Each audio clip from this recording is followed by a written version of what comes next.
people think righteousness is a feeling that you feel holy. You can disagree without being disagreeable. I don't think most of us are conscious about that. Right?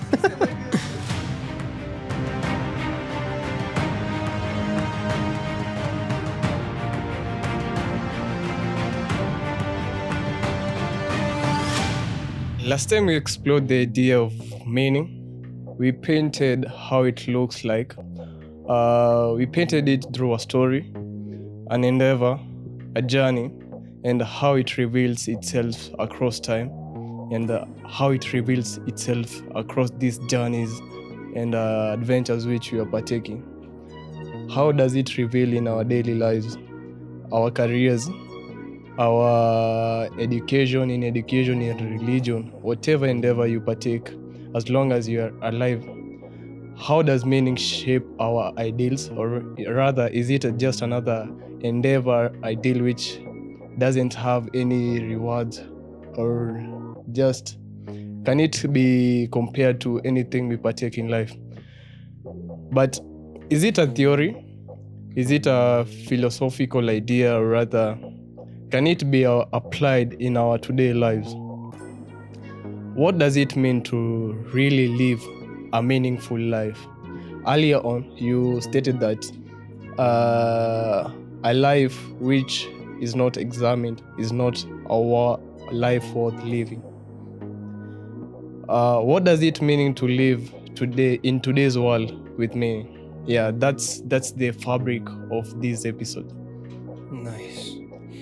All right. Yes, it's Socrates who said that an unexamined life is not worth living.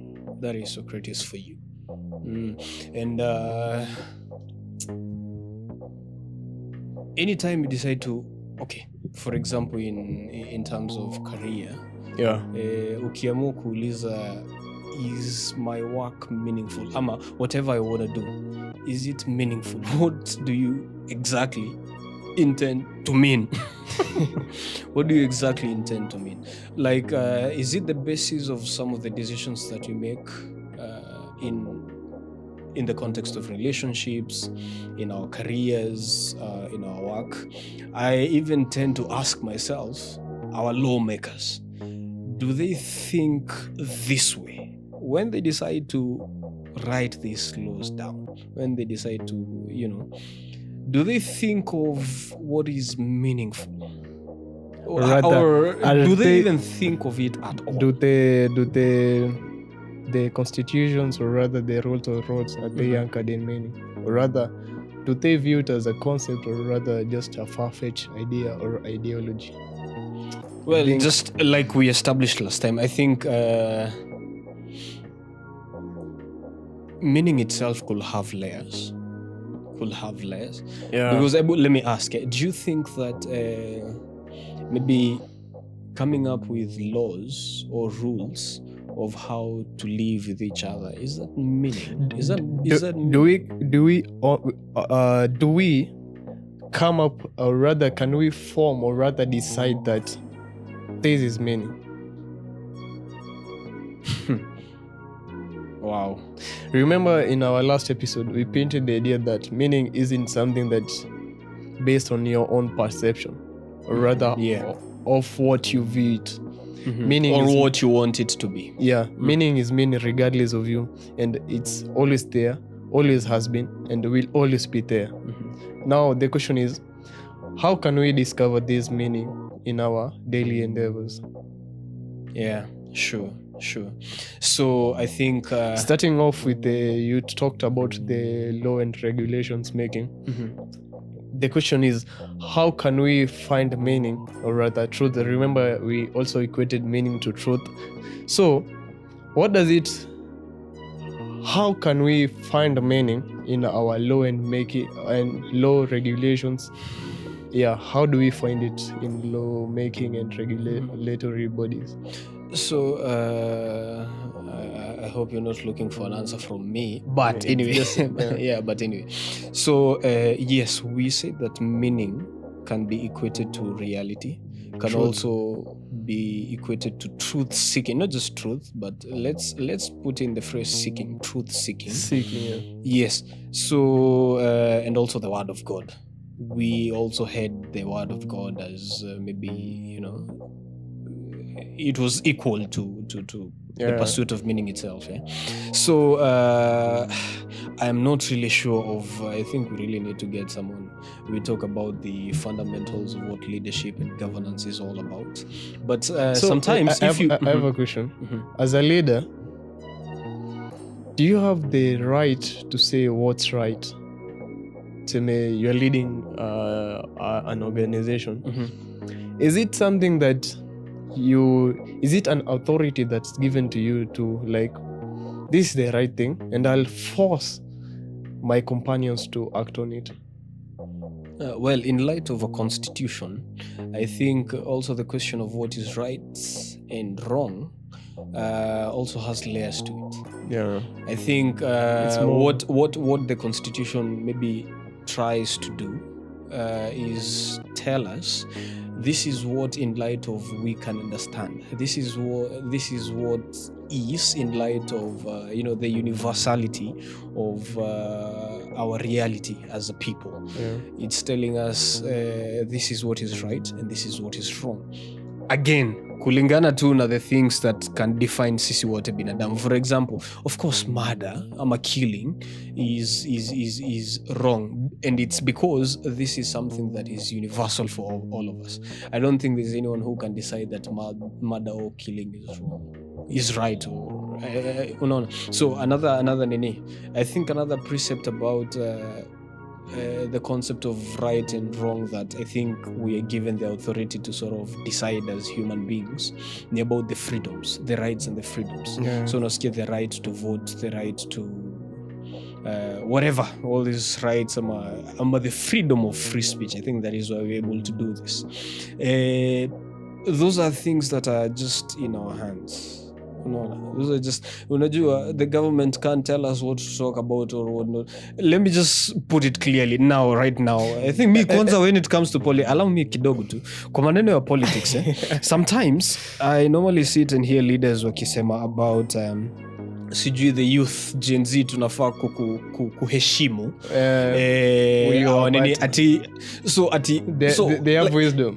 Lakini ukisikia, for example, akisema ametusiwa, ama ukisikia certain leader akisema ati chenye huyo msee amesema ni kitu disrespectful ama ni kitu insulting, if you really sit and think about it, it's not.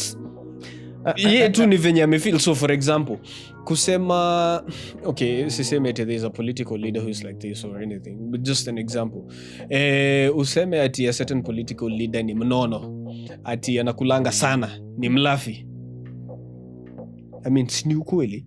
Yes, anakula sana. Ni mlafi, ni greedy. That is not an insult. So, wow, I think most of, let me say, these people who are in authority, view that's disrespect. But I think, and it's wrong to them. But it's I have a question. Mm-hmm. Can you force somebody towards meaning? Sorry? Can you force somebody towards meaning? Or rather, let's say me, I know the meaning is this. Let's say I have a child or rather a teenager. Can I force them to say it? Remember on the... If by force, you mean something that is not willful. Yeah. That is unwillful. Yeah. Ile yenye unamwambia for example ati unajua you can force someone through even speech itself. Government abductions. As in if you do this to us because I'm government and I know what's right, I'll do this to you. Can you force somebody towards me? Of course, if it's in that context, and that is very unwillful. Okay, can force even be willful? Can you accept, let me be forced to do something? No, I think you can never, even if how right you think you are or you are, you can never force somebody towards meaning. Remember, it's based on the so force is not willful. There is no way that force can be willful. Remember, it's like we said meaning. each individual has to like find it for themselves.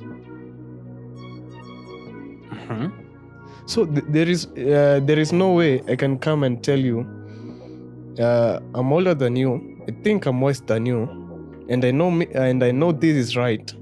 You should do this.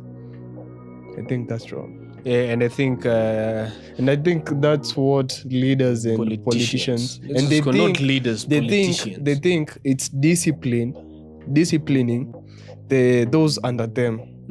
They think, and yet wao wenyewe ukiwasikia vile wanaongea questionable. So there's this notion that say for example, if you question someone who is above you in whatever aspects, there's this notion that question, you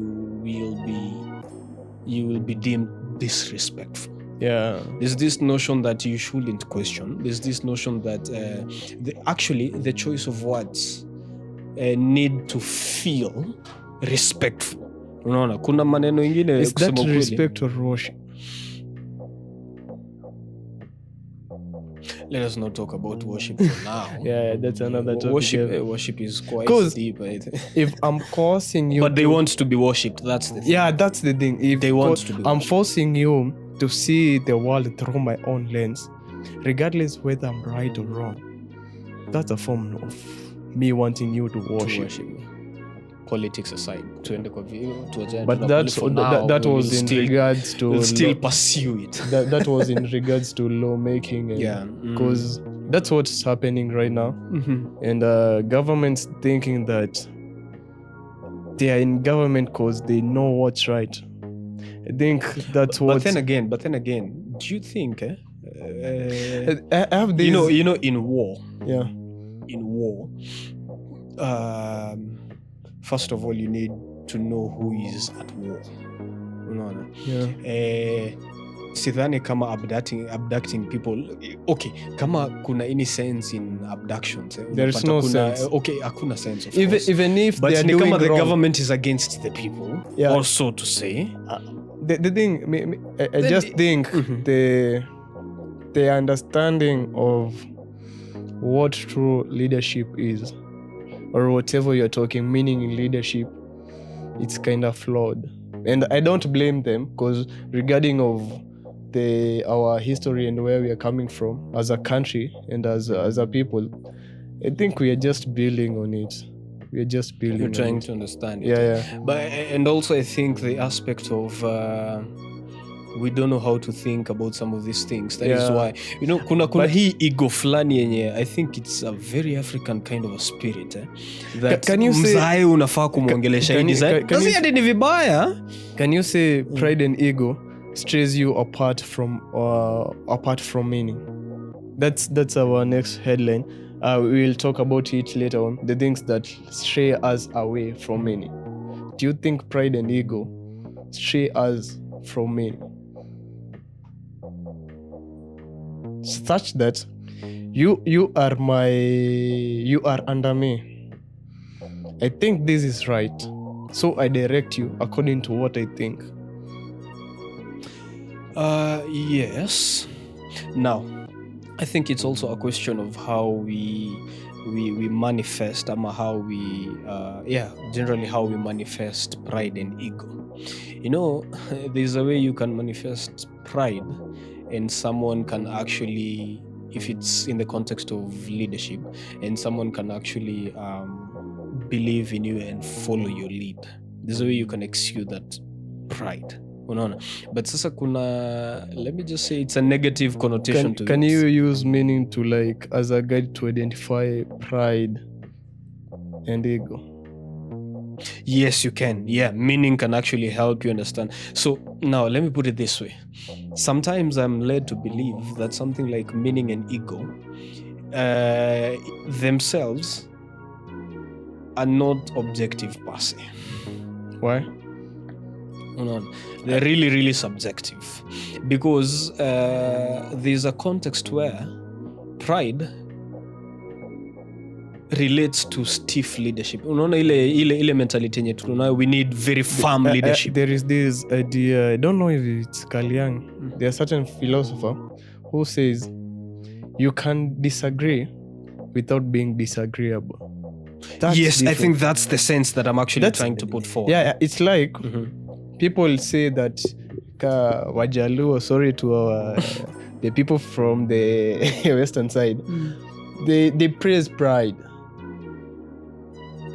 That kujigamba manini, they think that it's good. Is it good? But hatuwezi sema per se that they actually praise pride, but I think to them it's sasa kama venye nakwambia, you know, there's a way you can be brought up, the context of the society and the environment that you're brought up, where you're taught certain things that to other people might appear to be prideful. Yeah, but it's not like at a I don't really think that it's conscious to them that they are actually prideful. I don't think so. But the context, especially the Zulu, it's kind of diluted because people, this is what people see, according to me. Maybe I'm wrong. The people who equate some goodness in pride, they're just pinpointing a characteristic that, like standing up for yourself and feeling good of yourself. They equate it to pride, but I don't think that's pride. But now, unaona the statement that you've just made about people who equate a certain kind of praise as they call it, they think that it's good and stuff like that. I don't think it's entirely conscience. Unaona, si ati wanaamua wanajua ati this is pride. Yeah. Si ati wanaamua wanajua that this is ego. The lines are blurry. And unapata more often than not, it's, let me say, it's something about our personalities. You know, personality is not something that is so evident. Personality is not something that is, I think most of us, we are not aware of even how we actually sort of manifest in the world. You know, in whatever we do. I don't think most of us are conscious about that. I think that's why we are bringing the idea of meaning in everything we do. Yes, and there's a point I was trying to make previously about unapata kitu kama pride and ego themselves, I don't think they are objective. I don't think they are objective. I think truths. they are. Let me in this sense kidogo tu, in this sense unapata, yes, there's a way that you can show pride, and ukiangalia as a consequence, you know, sometimes I like to look at it as a spectrum. It has a beginning and it has an outcome. So whatever you do must have an outcome, even the way we think and the conversations that we're having. What's the point of it? I think understanding it in that twofold kind of a spectrum can help us understand some of these concepts. No, so pride and ego, for example, so kitu kama pride, there are areas where venye utaionyesha, people won't consider it prideful at all. You also talked about words. I think we are losing each other on words. Because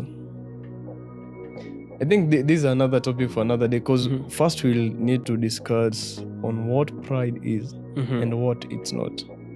Yeah. Actually, let's do that side too. What do you think pride is? What pride?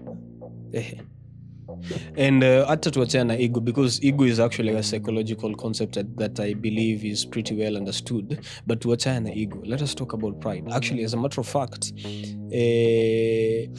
pride is the major word that is used, I think so, for ego, vitu kama nihilism, vitu kama cynicism, and those kinds of concepts.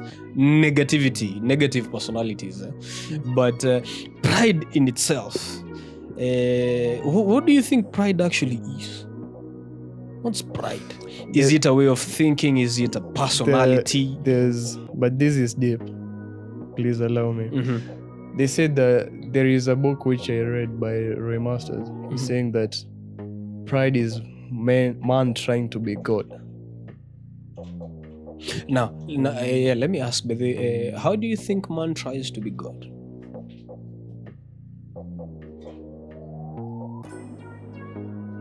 That's it. No. So that's why I'm asking. That's why I'm actually suggesting. There are contexts where pride the way it's shown, the way it's manifested, people won't know it's pride. And there's a way that you can actually do that and watu waone mtu ako na kiburi. So let me give you an example. Ukiangalia so unaona ile spectrum yenye ukiangalia the outcome of the consequence. Say for example in this conversation, I can tell maybe I am prideful, you can tell, even anyone in this room can tell that probably I am prideful, if at all. There are things that can point to that. There are things that and especially ukiona mtu mwenye is not so open-minded, mwenye anatry kukuambia this is what it is, unapata even in the choice of words mtu anasema mimi hivi ndio najua, mimi hivi ndio nimegrow nikijua. That's pride. And again, I was still making the point that most people don't know that's pride. How are you they are prideful until you point it out. Can we relate it to meaning? It's like, can you say meaning is being open-minded? In the quest of finding meaning, you need to be open-minded. Yes. Actually, meaning itself, this is a statement. Meaning is open-mindedness. Remember, we said that it has, in the last episode, we talked about meaning being something that we can't quantify into factual or exact points in time. So, even being open-minded, it's something that, it's a so pursuit. You can't say that, for me, this is it. That's not being open-minded. In regards to meaning, so it's like when you are confining yourself to what you've known, you're not in a quest of meaning. So it's like once you think you've known something, do not claim authority, but just let it go and explore. And I think that's where pride and ego finding a need to grow in you. Let's start with the story of Lucifer. I think it's majorly found in the book of I've seen it, I think, in Ezekiel. I think in Isaiah as well. I'm not sure, but I think Isaiah, Ezekiel. So Lucifer, the way the Bible puts it, is this. Also remember, when Lucifer fell,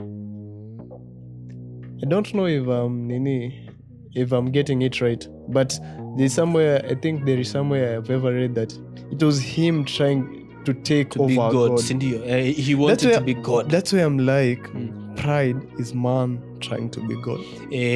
So the way the Bible puts it, I think using the story of Lucifer, we can better understand something like pride. Tumetoka kwa topic lakini ni sawa tuimalizie. So unasikia ati he was the most beautiful, I think the most beautiful, most intelligent, very interesting. A very interesting characteristic about Lucifer is that he is the anointed cherub, the bright morning star. I'm not sure if those are the words. So I'm not so sure. But equate intellect and pride. Yes, I was actually to make that point. I think unaona sasa hiyo being conscious of maybe either the gifts, the talents, being conscious of that. And realize, see ati hakuwa conscious of those things, but he decided, there's a kind of spectrum I'm trying to put into context here. So he decided to rise above all the stars to the throne of God himself. He wanted to be God himself. So first, he was very aware of what he was capable of. And then he decided that he wants to be God himself. Okay. So that now is pride. Let me put it into modern day context. Let me just use a career. I've seen this happening in school. Unapata mse ni chopi na ako aware yeye ni chopi. Actually, I was to put that name in modern day, especially in the geographical location we are at. Tunasema mbona watu wenye walikuwa wanatungaria darasani high school and Rema. Unasema darasani. Ikikuja huko nje wanaona kivumbi. It's because they have been conscious. Actually, they have led, either they've led themselves or they've been led to believe that that life will turn out well for them. Now that's the thing. Wow, sasa wamejua of their abilities, but now they have decided at sasa, yeah, now life is gonna be perfect. But then I had this from the Nini of Berkshire Hathaway's. Warren. Yeah, he was asked, how do you know that somebody who will become successful? That is somebody who has talent but doesn't know that he has it. How do you know someone is going to be successful? Someone who has talent but hajui. And the moment he partakes of the fruits of knowledge, he falls. He falls. It's the same scenario happening over and over again. Mm-hmm. It's like ulikuwa Chopia Rema. That's like uli climb the ladders of intellect. Pride is your greatest, as in its enemy then you fashioned against you. So we can say in our intellectual institution, the things that they must really fight and grapple with is pride. Let's say you're like a religious leader, you're a leader, rather you're a teacher, educator, all of these things. Your greatest, the weapon which can really make you fall down is pride. And how does pride manifest? Remember in our intellectual and academic. In our previous episode, I said that if you wanna know that learning is happening, let's say in a school setting, not only does the student benefit, the teacher also has to benefit. It's like he also learns something. But then again we ask, how do you know that the teacher has benefited, let alone the student? How do you know that the teacher may benefit from it? I think it's more internal, or rather it's subjective. No, not subjective. It's like the people who possess, there is this verse in the Bible inasema, the people who possess these things, you'll know them by their fruits. Oh yeah, you'll know them by their. How do you know? As in, it's like you gotta be patient about it. And so kama walimu, for example, ukiona mwalimu wako na mascandals kama mascandals tu mingi just walimu walikuwa kuja daro nikaa hataki kufunza, ni kama ako so arrogant. As in, they are not just enjoying whatever they are doing. Yeah. So I think it's the same even in the corporate society. Yeah. In our endeavors in business, and even in relationships. Yeah. The moment we realize that, the moment where unapata mtu ako so, how can I put this? Like ni kama kuna scandals zenye ziki happen, the first place that you will have to infer is that there was a disconnect somewhere that was based on a lot of pride. What in context and of relationships they weren't anchored in meaning. We can also talk, you've mentioned corporates. How do we build a lasting, let's say, business venture, rather corporate? There is this idea that the most lasting corporates, they are always built upon meaning, rather what's real. Elaborate more. There is this funny idea which is happening on the tech industry, especially startups. And there is this idea that innovation lies where a group of people kind of like do things differently. It's the idea of like freedom, free will. It's like a business venture. I don't know how true it is, but for me, I think it's true. A business venture which its values, rather how they do things, it's mostly aligned to meaning. You can it will be successful. Now this is where we also have a conversation about examples of how meaning manifests now, especially in business. Now, for example, there's something I came across known as the law or the principle of correspondence. What is above is below, what is within, without. And it's like what Jesus Christ told Peter, I've given you the keys of the kingdom of heaven. Whatever you bind on earth shall be bound in heaven, and whatever you lose on earth shall be lost in heaven. So I remember there's a time tukifanya team building when we were debriefing. That I think I got to understand it better. So for example, because mostly the main reason why a business exists is to make profits. But right? That's another good question. Why does a business exist? I'm coming there. So for a business to, so unapata ati the numbers, how they normally reflect per unit time are actually a reflection of everything else that happens inside that business. Be it values, be it their culture, be it the interrelations with each other. It's also a function of leadership itself. So unaona hizi zote zikicorrelate, they are likely to reflect on the numbers. That's why I post the idea that if a business is founded on meaning, yes, both aspects of all profit aspects, and all yes, all aspects. it's like profits are just but a metric of if that business is meaningful. But now let me ask, Yeah. I know this is something we're going to talk about in the next episode, but let me ask, or rather it's just what do you call it, an outcome of meaning. Yeah, you can say it's a consequence, it's an outcome. It's a consequence It's a consequence of that. But what if in our organization, yes, Katai, we have meaning, but you are not making and let's say we are not making profits as a business or an organization. Does it really mean no, it doesn't. No, it doesn't. I think meaning in itself is not something that we need to use around and decide that if the business isn't grounded in meaning. The idea of that you early on you stated that you don't find meaning in a marriage, but meaning leads you to marriage. Can we state the same idea that meaning leads you to profit, let's in a business context wise? It's rather you can't find a meaning in profits, but meaning leads you to profit.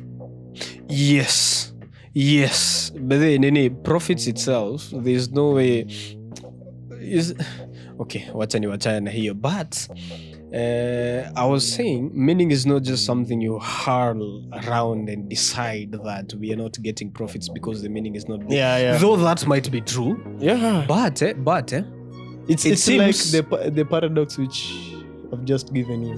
Yeah. But it seems Nikama. So let's think of a startup. In this context here. And it's like if we focus on the profits. No, I was asking. I was coming to the point of examples of how meaning could manifest. So it seems to me that a business that grounds itself in the meaning that involves the best interest of humankind, both as employees and all stakeholders, and also on the customers. That business can always can always be profitable. Yeah. I think Simon Sinek in his book Start With Why, he gives that kind of an analogy. Building. So if you figure out the why of your business, you're able to always stay in business. But if your why does not serve or does not also answer the question of why of the customers. Yeah.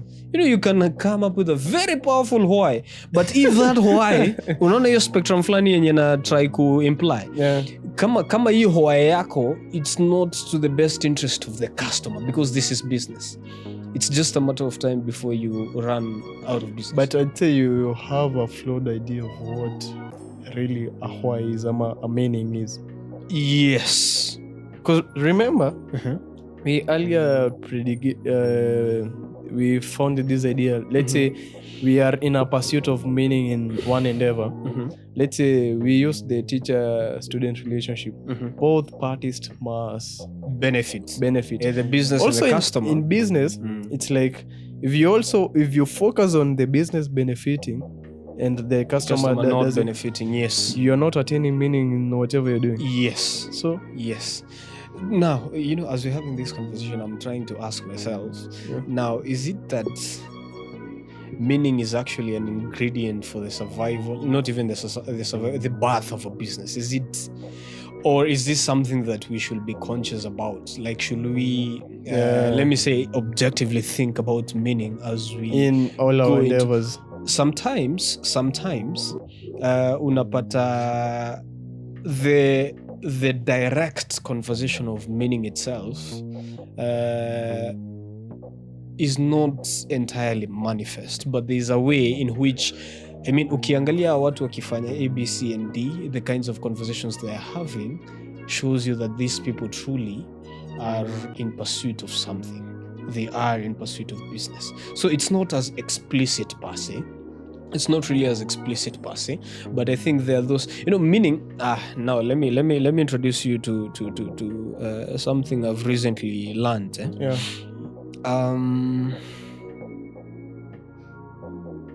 In the language that we use, we heavily rely on definitions. Na in what definitions are, unapata there are two. Let me call them just things. There are two concepts.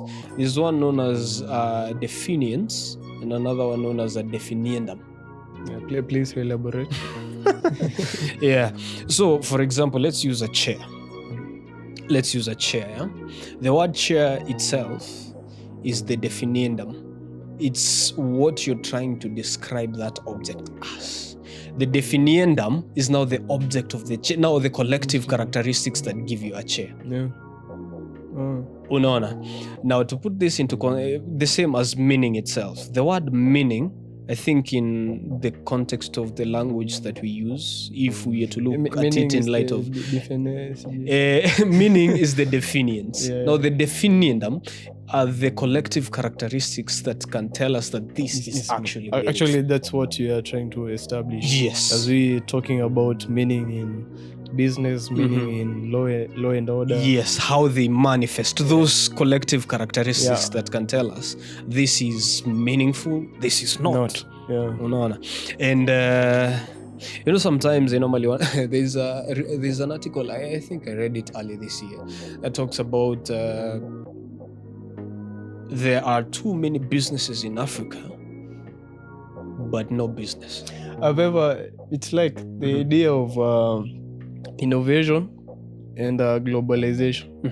It's like, tell me if I'm wrong, start from 0 to 1.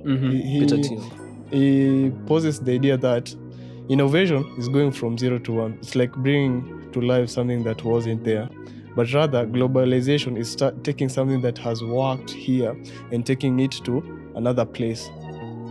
I think that is exactly what is happening in Africa. It's like if you remember, we earlier stated that when what do you call it? Telling somebody, or rather guiding somebody through what meaning is, you don't tell them what it is. Rather, you leave it for them to find for themselves. No. The same to innovation. It's like for you to move 0 to 1, you must bring something new, or rather find something that isn't there. Not you go, or it's like telling a kid, this has worked in my life, it will work in your life. It's based on the same idea that you take this business from let's say European countries and you bring it to Africa and expect it to work.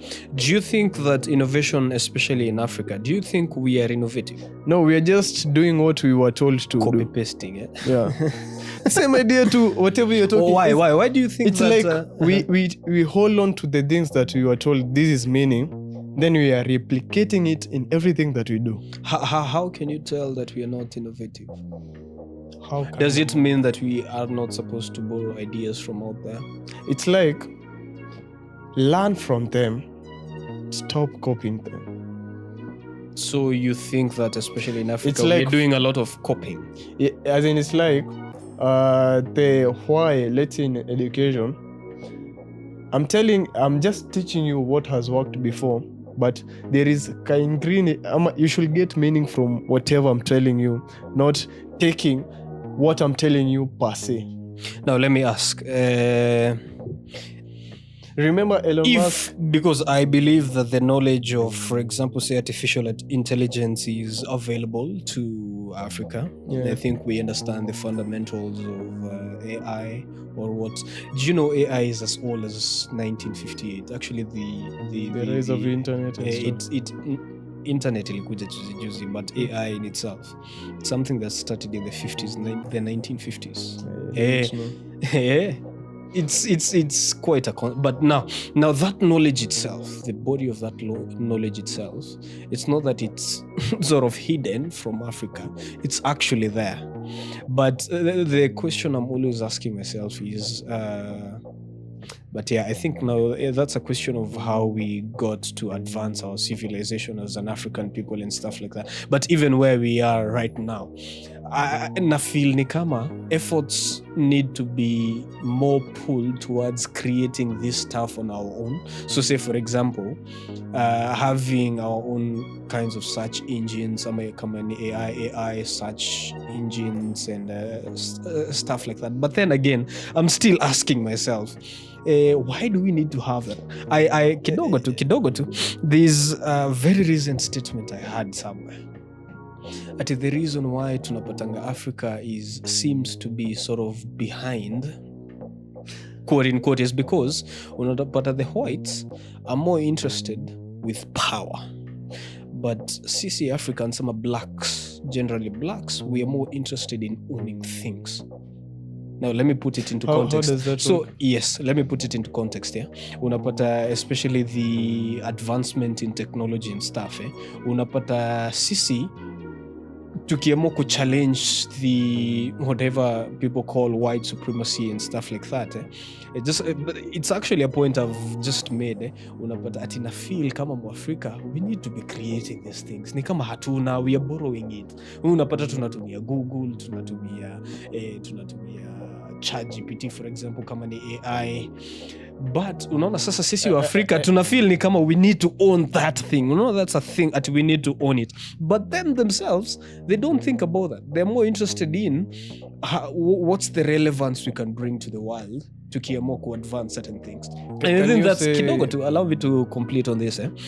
So unapata hata kama wa Afrika tukiamua ku challenge vitu zingine, tukisema ati kuna vitu kama this white supremacism, this neocolonialism, tukiamua ati we need to do some of these things, I think the motivation should be that spectrum. Yes, to what end? Why do we want to do these things? So tukisema for example, why do we need a nuclear power plant? Do we just want it ndio tujulikane tunashine? Unaona, tunasemanga Nairobi is the hub of tech in Africa. It's Silicon Valley Africa. It's tunasikianga hivi. But the question is, tunataka hiyo knowledge yote ama that, you know, all these investments and this technology ikuwe concentrated for what? What for?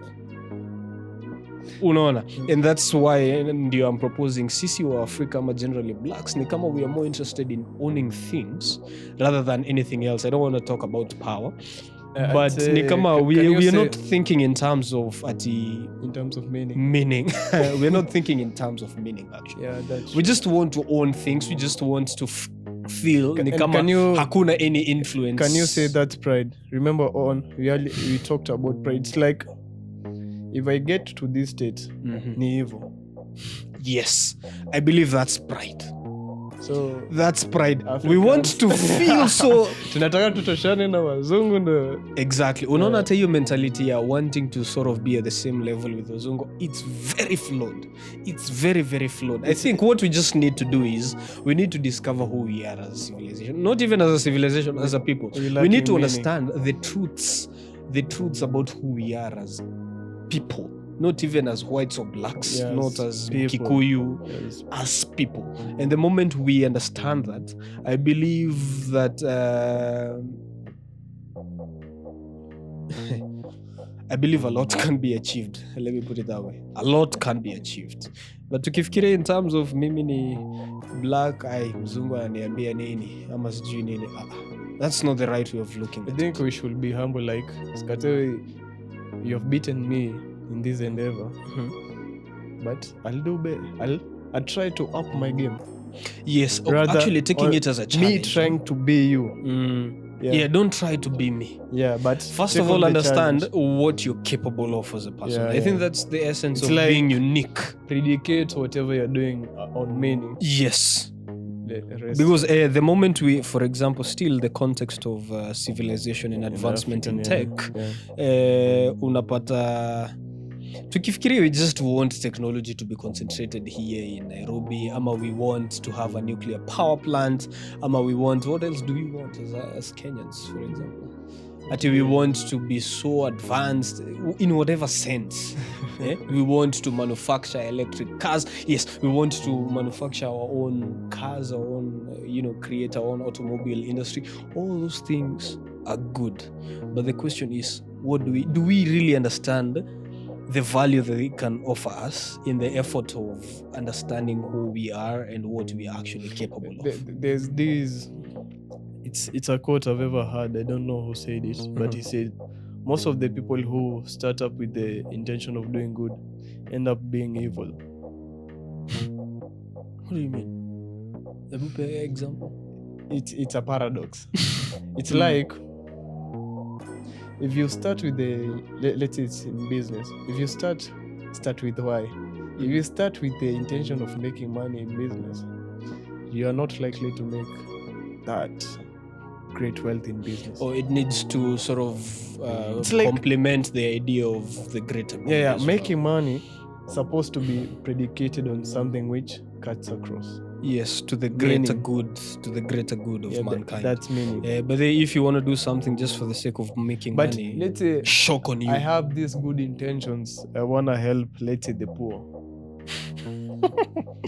Now that's the other aspect, but that's now I'm not criticizing we Kenyans. I have a question. But unapataga, can you help the poor without basing it on meaning? You have to base it on meaning. Really. There's this notion that tunafikirianga ati, I'm not criticizing, but let us think out loud. Yeah, we are thinking. You realize that most of us kama Wakenya, I think this is a conversation we keep having or we keep seeing online. Unapata Wakenya tunasema tunataka maji kwa kijiji yetu, tunataka sijui nini kwa kijiji yetu, education for all. Yeah. But then again, we are not so conscious of the question of how can that happen. Not that it can't, but something ni kama why do we want it? Yes, why do we want it? Also, itakuja aje? Unaona, I think that's the question I believe we are normally very afraid of. Not even as a people, but even as a government. Unaona, I don't think they do due diligence in trying to explain that this is what is possible. So tukisema tunataka free education, this is where we are, this is what's possible, and this is what we can do to achieve that goal. I want to detour kidogo. Jordan Peterson alisemaga, if you wanna do good in this world, study evil and read history as an evil person who did that harm to people. Yeah, the only way you can understand. Funny thing, all people are like, let's say a personality like Hitler. Wanaonaga Hitler ni mbaya. Have you ever seen the videos of him and whatever he was talking about? He was preaching about we should rise as a people, as in good things. But does that make him good? That's now my because it seems to me, unaona, even as you're preaching good, it needs to be it also needs to be related to your actions. And also actions. Unaona, let me give an example. There's this notion about righteousness throughout biblical context that people think Righteousness is a feeling that you feel holy. You think you're holy. You feel you want to do great things. But righteousness in itself is actually an act. And how do you get to do something? It just has to start from the mind. And it just can't exist in the mind. It has to sort of manifest in a way, in the way we do things. So in the way we think about things, in the way we talk about things, and also in the way we do things. That's what can describe the whole spectrum of righteousness. For me, I'm getting this. It's like we are talking about meaning cutting across in everything that we do. Yeah. From this conversation, I'm getting that even if you want to do like easy with Ndori, it has to be founded on meaning. Yes, it has. And if it's not founded on meaning, it slowly turns into something bad. Without your knowledge, without, So, but then again, brings back the question of how do you know that whatever someone seeks or is wanting to set out to do is meaningful? You never know. You never know. Okay, so how can you tell that you're even in pursuit of meaning? Observation. It's like we were talking about leaders and how they are coercing us to follow their predicated idea of what's right. Yeah, like by the act of you forcing me to like do this, you're like, nah, that's not leading to me.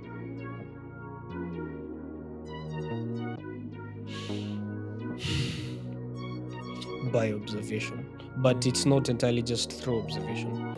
I think you can also look at the outcomes of business true. But let's say you've asked Mhm. when somebody sets out to do, let's say, something, or something meaningful. how do you know? So you can literally observe and tell that The thing whatever is, this person you is never onto. know. You never know, Mm. but you should be on observe mode. Remember the Nini from the Bible.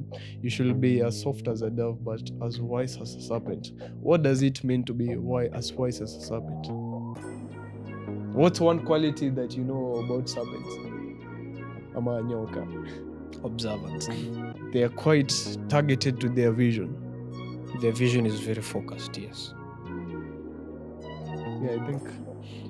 Okay, so I think observation in itself, I think I was thinking of it in terms of just the vision sense of it, biological sense of it. Just kuangalia. You can set out to a good vision, but But many things happen on course, and you lose track of whatever you intended to do, and you end up doing exactly opposite of whatever you're doing. you've reminded me of something. Now that we are still having this conversation of how meaning is applied, or how do we manifested. deviate? How do we deviate from meaning? Now, before we get to that, there's something that I raised from the previous episode about finding meaning in the struggle. I think finding there's something sijui ni nani nilisikia akisema, in whatever you do, for example in the context of a business or even a relationship, if you can ask the question of what truth is according to you, ama what is true, that will be a very significant way of shaping how you will do things. So for example, kwa biz, just a minute. There is this great founder, I can't remember his name, but he was asked, how do you know that let's say you're hiring people, how does he know that this guy will do great things? His first question on the interview was always that, what's one popular thing that people believe to be true, but you know it's not true? For my end, I'm like, this guy is just figuring out, is your life anchored in meaning rather the truth? Okay. Yeah. Makes a lot of sense. Now, I was trying to say,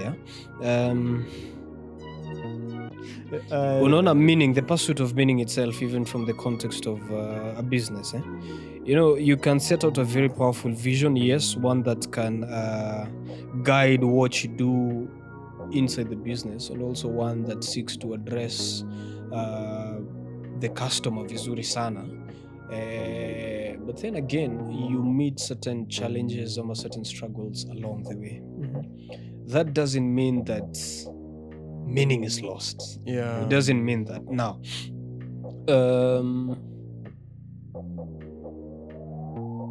nikisema you need to understand what is true as a business. It's let me call it a framework that can help us navigate those storms, some of those challenges and those struggles. So there are those things that have to hold true regardless. I think even in a relationship, ukikosana na msupa, there are ways that we normally react, there are ways that we normally respond. So utapata mmoja tu atakevi na tanyamazi, you might even go for a few days without talking and stuff. But the other, no, your partner akozile za when he doesn't care, when she doesn't care. Na it's that thing normally imprints itself as trauma in the mind, in our minds. It really so ndio hapo sasa ndio mtu ataanza ku question. Ushaisikia the statement that people do not remember what you did to them, they're going to remember how you made them feel. Unaona? So for example, in the context of a relationship, mkosana kuongea for 48 to 72 hours, that is what they're going to remember, how they felt, not what you did, how they felt. So there are things that have to hold true. So for example, in this, let me call it, in this level of a relationship, in this level of understanding meaning, we have to understand what is true. And what's true is tukikosana, especially if you're not living together, manze hata 12 hours hazifai kuisha. Kama ni misunderstanding yenye tunafeel kama it's so difficult. It's not that ati haifai. I feel like that's focusing on the word. It's like adika measure. How are you doing it? Now, those are the questions that make the substance of what needs to be true. In the context of a relationship. So unaamua manze tukipata disagreement, this is how you need to speak to me, this is how we need, not to me, but to I feel other. Like by you saying that this is how I want it, you're rushing ahead. Okay, I'm not Nikki. Okay, it's like you're not willing to like explore other options. You're losing the aspect. Yes, I need to really it's like define it, because configured. The question is, what are you defining? Umesema what needs to be true is what I'm trying to define. And my argument is, by you saying that this needs to be done, it's by you saying that it's like, remember you said that people remember you for how they felt, not what you did to them. Now you're focusing on what needs to be done, not how it needs to be done. Again, when you focus on how it needs to be done, it's like you're giving it some free will, or rather freedom. But okay, let me give it then, Nini.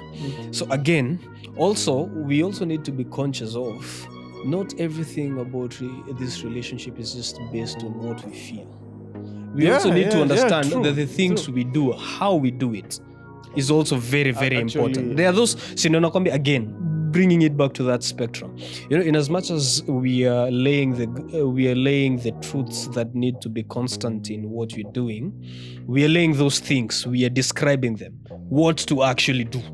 At the same time, we need to also understand how to do them. For me, I'm like, I don't focus on the what, focus on the how. So do you nasema the how, because you can't know how to do but something you don't. The how to you is different for me. No, just listen to what I'm saying. Unajua ukifocus on how, you can't do something yenye hujui ni nini exactly unafanya. You can't, unaona, huwezi fanya kitu yenye hujui ni nini unafanya. It's now the question of, you need to understand what is on the table, what needs to be done, so that you can understand how to do it. You can't just say how to do it, because what exactly are you howing? Put it that way. What exactly? So it's what you're doing that you need to how it. What you're doing, how it. Pia tulisema the how can read lead you to the what, but the what can't lead you to the how. It's Hapo the sasa same. I disagree. I haven't disagreed in a lot of things, but that is where I disagree. Now, again, from correspondence itself, there's no way. Unaona how and what, the way hizo vitu venye ziko, yeah? Let me say the level that they actually exist. How and what are complementary. You can't know how to do things if you don't know what you're actually doing. As a matter of fact, it seems to me that it's actually more significant to understand what needs to be done so that you can even ask the question of how to do it. For me, Because how itself cannot exist without the what. it can. How? Give an example. When I talk about what and the how, I'm taking a manner in which you are always doing things. So now I mention things. Things is the what. Things is the what. Unaona. So there's no way unaweza amua how without the thing itself that you're doing, and that's the what. Yeah, but my preposition is when you're starting out, first figure out the how. Let's say you're somebody who is clueless. I'm not saying that if you have the what, you can't figure out the why. But if you're, as in for me, it's easy to figure out the what, they know how my how.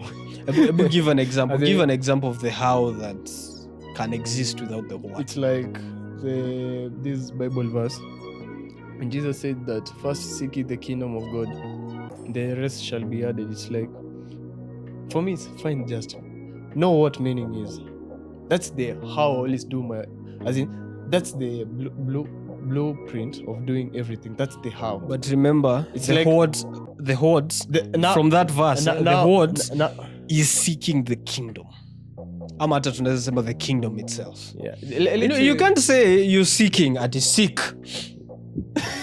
You can just say that. No. So vile things exist, let me say vile what exists can be tied to how it actually exists. Let's say they complement. What did I just say? I didn't want to confuse. No, see it in confused. I'm actually, I'm weighing on the philosophical impact of what I've just mentioned. At the what, the way the what exists has to be sort of the consequence of what exists is how it actually exists. Yeah, that's what I've been trying to tell you. Really? Yeah. When I say that, for me, I like focusing on how, first of all. Nimekupata. Yes, it's true. But sasa, what I was under the impression that you were saying the how can exist without the what. No. I'm like, I was under that impression. It's a good idea to first figure out the how, then the what will follow. But I'm not saying that you can't have the what and figure out the why. I think that could misunderstand. This statement. It's a good when playing chess. It's a good move to figure out the how before the what. But I'm not saying that. Speaking of chess, but we'll give an example of the chess. How you have to figure how. Right now we are talking about meaning. You're talking meaning in law and order, meaning in careers, relationship. Those are the words. Meaning is like the how. So I'm like, yes. That's interesting. Yes, in these other endeavors, you can after when doing the what, unaona hivi fani hivi indiani, you kind of start figuring out the how. But I'm like, but unaona there still has to be the what. But nikijua the how earlier on, you have a big advantage. Sasa si ndio nakuuliza, how do you know the how before defining what the what is? How do you know? Saizi tunasema the how. How do you know the how? That's it. And it's like tunasema ukitaka kuanza kitu, start asking yourself, is it founded on meaning? Unasikia, ukitaka kuanzia kitu ni what? Sijakata. I think we are hadi sisi tunaanzia kunini. But sijakata. But I'm like,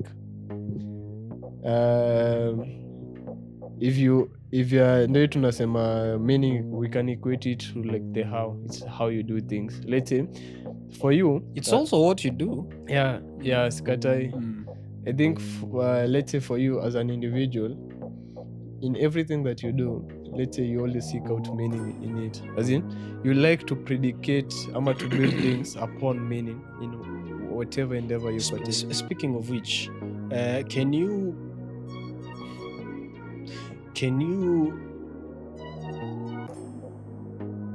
you also sort of figure out what you need to do so that you can know, okay, what do you think in the spectrum of the pursuit of meaning? Is it important or is it significant to first understand what needs to be done? It's like there is no formula. Okay. Yeah, that's what I'm saying, that but what makes much more sense? So for example, saizi at a moment of time unaweza amua right now I want to maybe nipate analytical skills. That's the what. Now how do I get those things? I think that should be important. Now ukiangalia in the grand scheme of things, sort of you're trying to visualize the, let me call it the legacy that you want to have, maybe what you will want to be remembered for. And I think hiyo yenyewe ukaweza kuidefine, and maybe you might actually define it in terms of your let's career. Say, can you want something and it not be based or rather founded on meaning?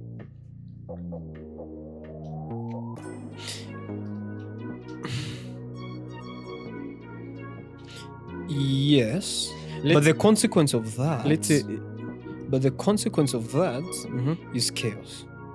Unaona, because just like I had mentioned, unapata mtu anaweza amua kufanya anything na yet hana the direct ama the explicit question of if this is meaningful. Let's say ni dem sufu umepata, umekumaliza bana, unaonaga tu unaona. Let's say you decide to indulge with her and there isn't anything meaningful that you guys has brought you guys together. That means you'll just end up in pain, chaos. But I'm saying not always, because why not? Especially for we as men, I think the one thing that moves us, let me just describe it in a rather uncomfortable way. The one thing that moves us is lust. Yeah, true. Let me call it lust. Unaona? And unapata, okay, lust, people can define it as an adventure, you know, ati lazima uone kitu imekufurahisha bana. Lazima uone kitu imekufurahisha. Wezi nini? So you have to sort of lust after the object of your perception. Sasa there are two ways, there are two outcomes to this. Either you just end up laying her, you're just having sex and indulge. But that is again, kuna mwingine anaona yenyewe, this is what I've ever wanted. Really, unaona? Na so hata akiamua ku make the first step, ama hata akiamua ku indulge in fornication, akiamua to just to have sex with her, it could lead to something meaningful. Yeah. The idea of like, unaona? But having to cast it on stone that you don't need to. I didn't cast it on stone. It's the idea of like, just because you started wrong doesn't mean that it will always end up wrong. And just because you started right doesn't mean that it will always end up right. Wait, what did we just say? That just because it started right doesn't mean that it's gonna end up right. Yeah. Using that statement itself, what can change along the way that can make it wrong? When you started right, right. That's what we've been talking about. But there is probability like, that all things constant. The example which you've just given. What if you started with the right intentions? Remember earlier when we talked about starting things with the right intention. Let's say it's a girl, you started with the right intentions. Wait, right intentions, especially kwa hiyo context ya girl ni kama I wanna build something meaningful to you. Nataka so imagine unaenda kwa dem direct unamwambia mzee nataka kukuteka. I want to have meaning with you. See, hivyo lazima you dance with it pia. Nikisema something meaningful doesn't mean that lazima you dance with it. Yeah, as in it's like literally dance. Literally dancing with it. Ushajiuliza mbona ukienda klabu ndo utoke dem kidogo moves, lazima ukue master kidogo bana. Unacheki ni kama unakatianga dem na moves. Unajua miguu zangu ni two legged but kidogo pale you have motivation bana. Hey. As in what I'm saying. But yeah, the intention. It's like the meaning. Yeah. And meaning isn't that yes, Kata, you might start with the right intentions. Yeah, that's what you wanna do. See, you started na ukaenda ukaambia them, I wanna this in the future. I see, I wanna build a home with you. I want to realize love with you. Okay, are those conversations had on first encounters, really? No, let's say with time kidogo. Yeah. But nini exactly itakufanya you as a man after this chick wamwe that I will really want to pursue something meaningful with her? What can make you do that? So let me give this context. Let me repaint this context. That's where Let me repaint this context. Yes, you've been to a club, umepatana na dem, you've encountered her, and there's just something that occurs to you that damn. Let me make my first move. Umependezwa. In other words, you've lasted after her. Okay, I don't want to use the word last casually, but tell me one dem amekubamba. Okay, kukubamba. You can't say that all kukubamba ni last. Of course you can't say that. I'm just using your last kama kukubamba. Dem akona figure fit, you're like amekubamba man. Hey, anyway, on a light note. But so amekubamba. You've made the first move. If you got lucky enough, ukakuwa laid on that night. Mm-hmm. So how now do you decide that? To build meaning. How do you even do that? Because it seems to me more often than not, well, let me just say from experience and listening to what people, ni ngumu sana upate ati you've met na dem siku ya kwanza, especially in a club. Ama dem amepatana na boy in a club. They've had sex on that night. At the end of now something grows from it. But I think I really haven't. Okay, I'm sure there are. I'm not. There are such kinds of stories. Yeah. Because there's something. There's something. Mbona siku hizi we are like, wasichana wa kanisa siku hizi. Wewe uko hivyo? Utaki wasichana wa kanisa? It's like the somehow popular thing right Actually, I'd say wasichana wa kanisa ndio hypocrites. Siko baya. That's my point. It's but we are not generalizing. We are not for one to generalize. Warning. As in, I'm saying it was predicated on the idea that just because a girl alianza kanisa na fuata fiti doesn't mean that she will be a good wife.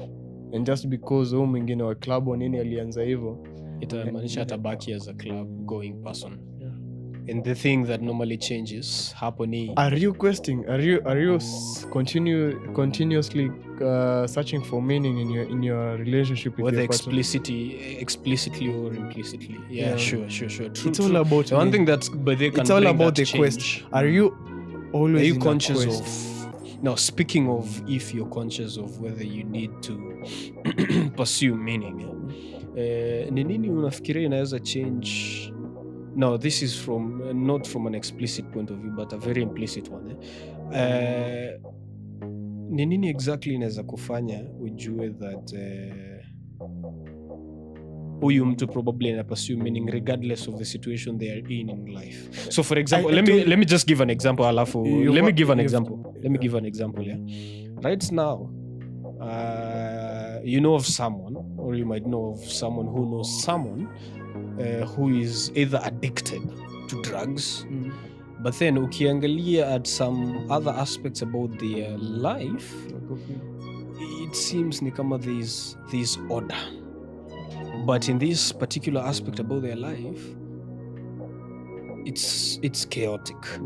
Mwingine unajua ni msherati. I think most of us have been there. we've been there. Unajua mtu ni msherati. Maisha ya nasa.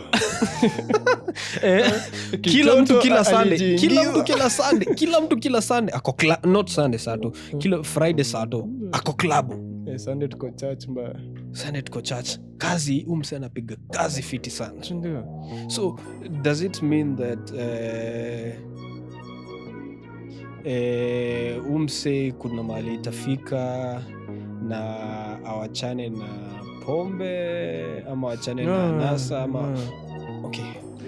The thing is, you never know. Remember, I think before then you asked me the same question. It's like when you are starting out this journey, let's say a relationship. It's like starting out a journey. In the example which you're given, let's say you have a friend, unajua, mtu wako ni mwashirati ama is addicted to something. Let's say such a scenario.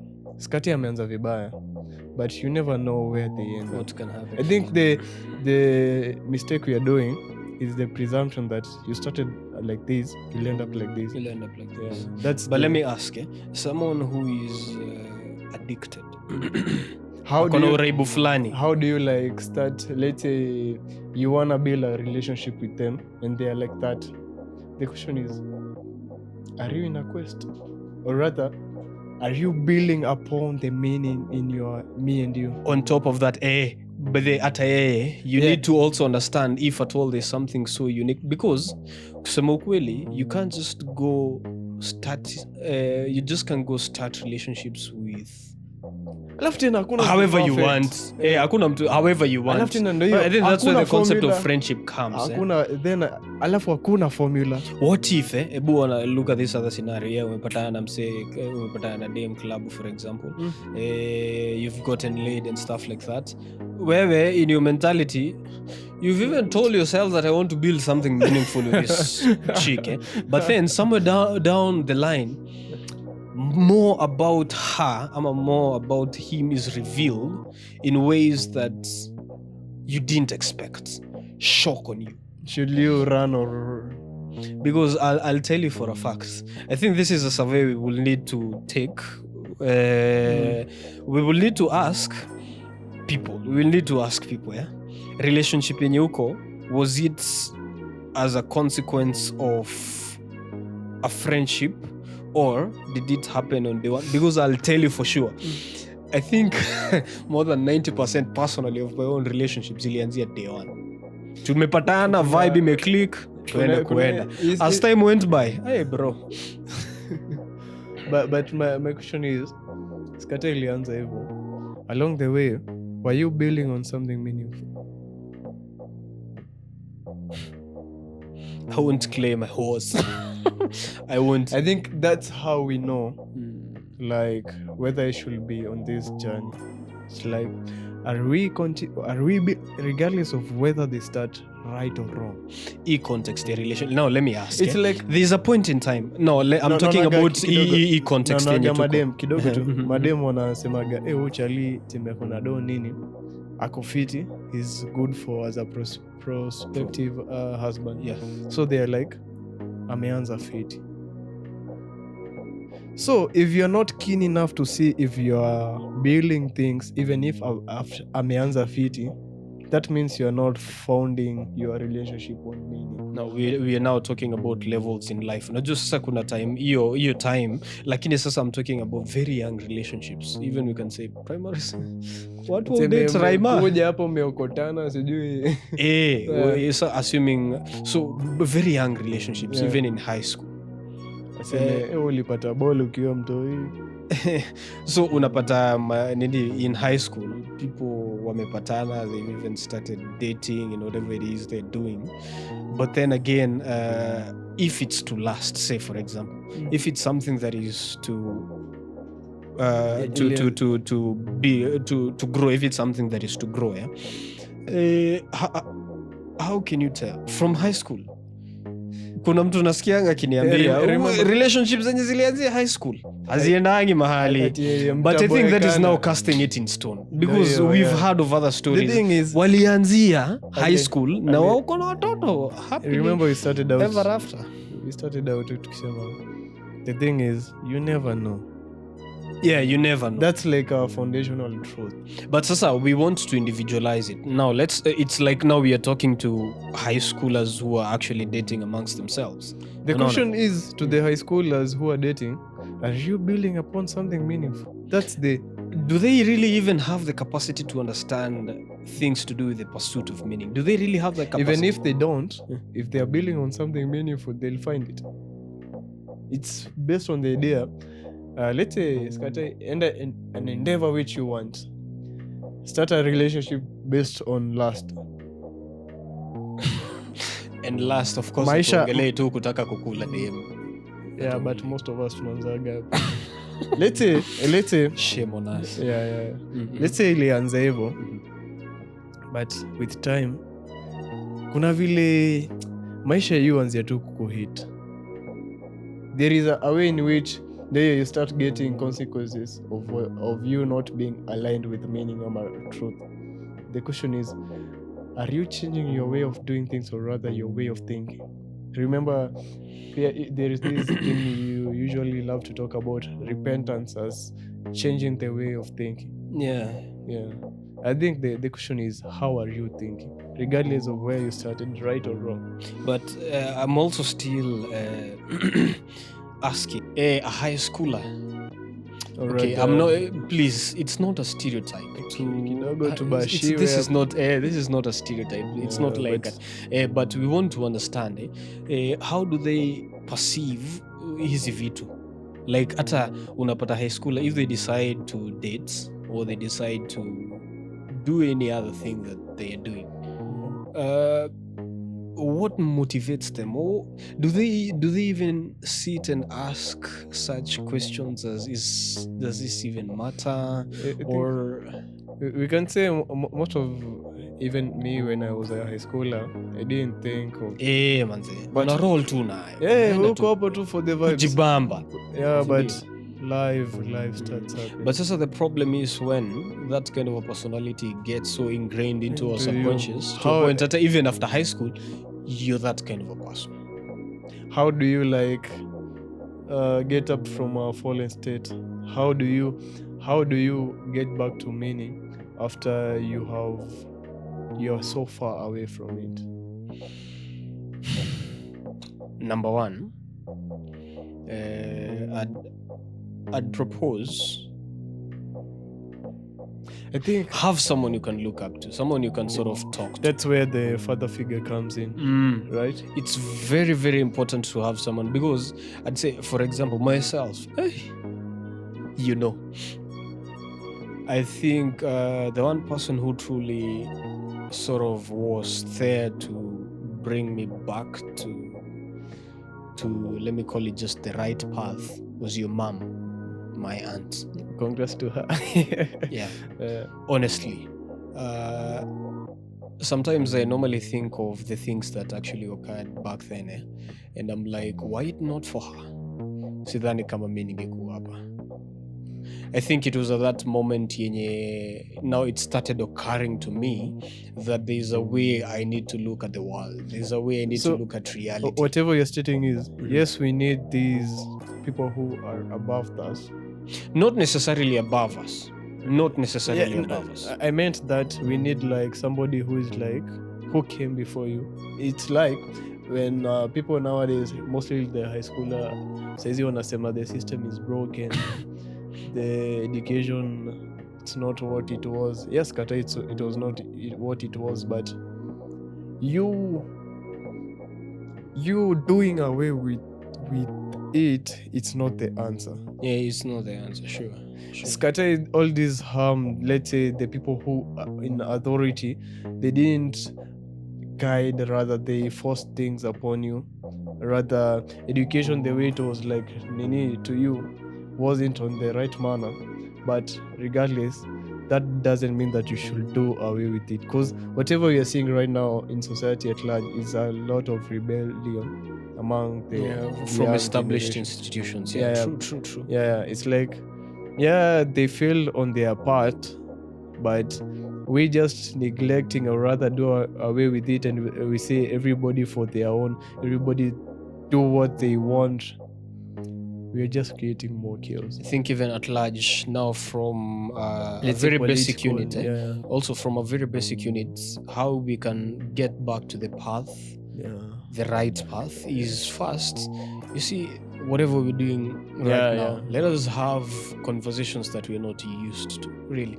I think that is also a function of having someone who you can sort of talk to, someone. Lakini sasa shida ni, it seems ni kama nowadays people just don't want to talk about these things. Yeye anataka ajue venye atapata pesa na endelee kujibamba. But now that's on you. Yeah, but exactly. That is why sometimes it's important if we create these kinds of platforms where people know, at least nikitaka kuongea na mse fulani, I know where to find him or her. Unaona? It's important that we do this. It's important that we develop this. I think that was the idea, or rather the responsibilities of having father figures. Yes. Yes, it's very, very, very crucial. Another way I think you can come back to Nini, especially if you're in this position where you're sort of earning and you're making something out of your career. That's what God does to us. Rather, let's say you've deviated away from meaning and stuff.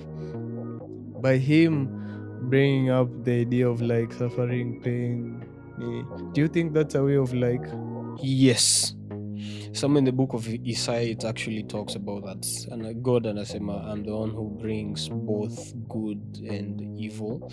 Well, some have interpreted evil as vitu kama natural disasters and stuff like that. But if it's a question of moral evil, I think it's also a way that God, especially in the story of Job, even it's the story of Job. Job, the Israelites themselves.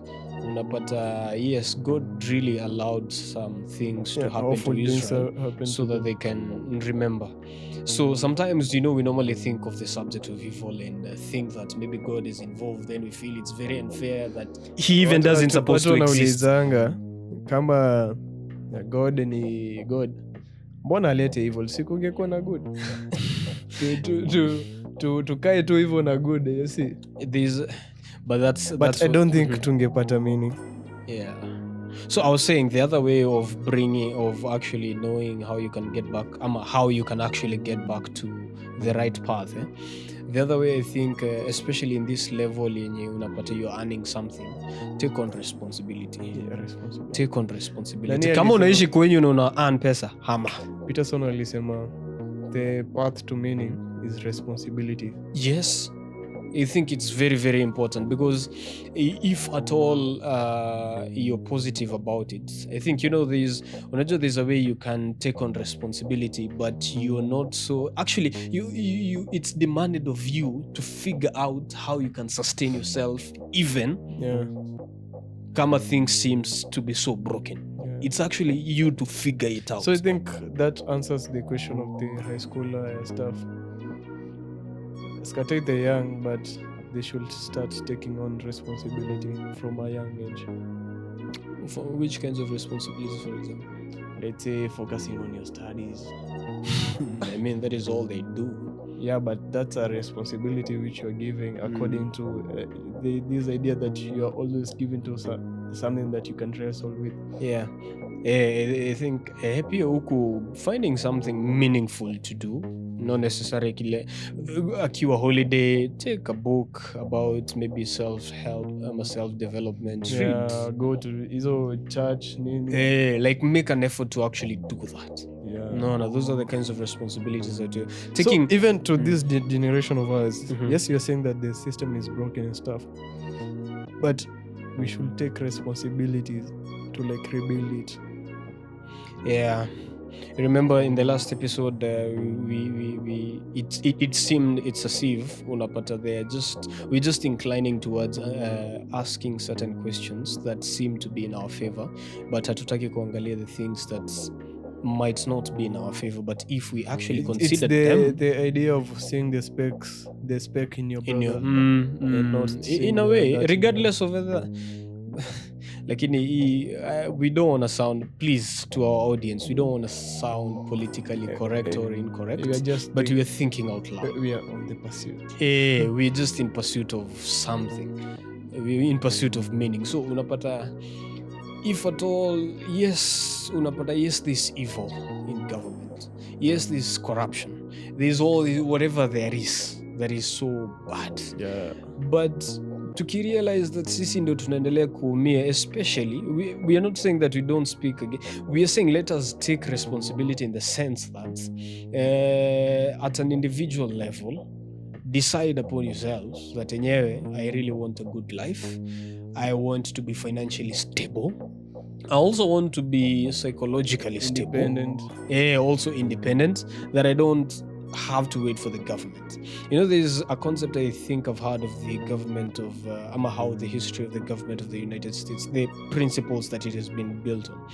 So focus, if the government can focus on the individual can do things that can bring back to the government. laws of this earth. Because things happen on a micro level.